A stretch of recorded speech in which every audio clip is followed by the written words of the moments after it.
বেণীমাধব, বেণীমাধব, তোমার বাড়ি যাব। বেণীমাধব, তুমি কি আর আমার কথা ভাবো?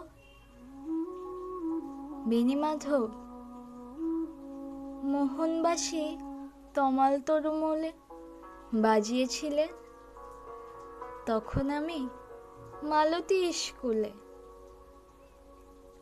ডেকে বসে অঙ্ক করি। ছোট্ট কাজঘর, বাইরে দিদিমণির পাশে দিদিমণির বর।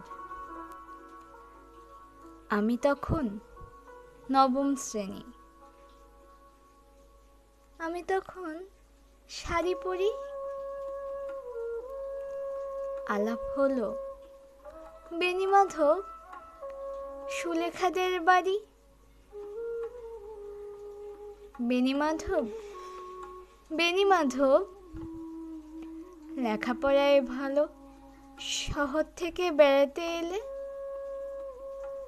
আমার রং কালো, তোমায় দেখে এক দৌড়ে পালিয়ে গেছি ঘরে। বেণীমাধব, আমার বাবা দোকানে কাজ করে। কুঞ্জে অলি গুঞ্জে তবু ফুটেছে মঞ্জুরি। সন্ধ্যাবেলা পড়তে বসে অঙ্কে ভুল করি। আমি তখন নবম শ্রেণী। আমি তখন 16। ব্রিজের ধারে বেণীমাধব লুকিয়ে দেখা হলো। বেণীমাধব, বেণীমাধব, এতদিনের পরে সত্যি করে বলো সেসব কথা এখনো মনে পড়ে? সেসব কথা বলেছ তুমি তোমার প্রেমিকাকে। আমি কেবল একটি দিন তোমার পাশে তাকে দেখেছিলাম আলোর নিচে।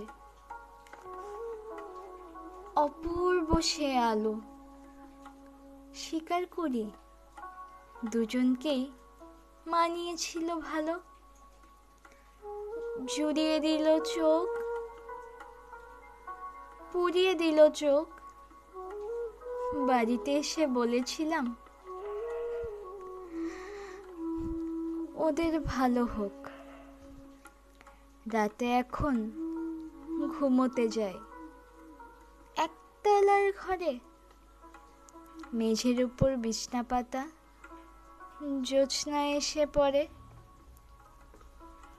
আমার পরে যে বোন ছিল চোরা পথের বাঁকে মিলিয়ে গেছে, জানি না আজ কার সঙ্গে থাকে। আজ জুটেছে, কাল কি হবে? কালের ঘরে শুনি আমি এখন এই পাড়ায় সেলাই দিদিমণি। তবু আগুন, বেণীমাধব, আগুন জ্বলে কই? কেমন হবে আমিও যদি নষ্ট মেয়ে হই?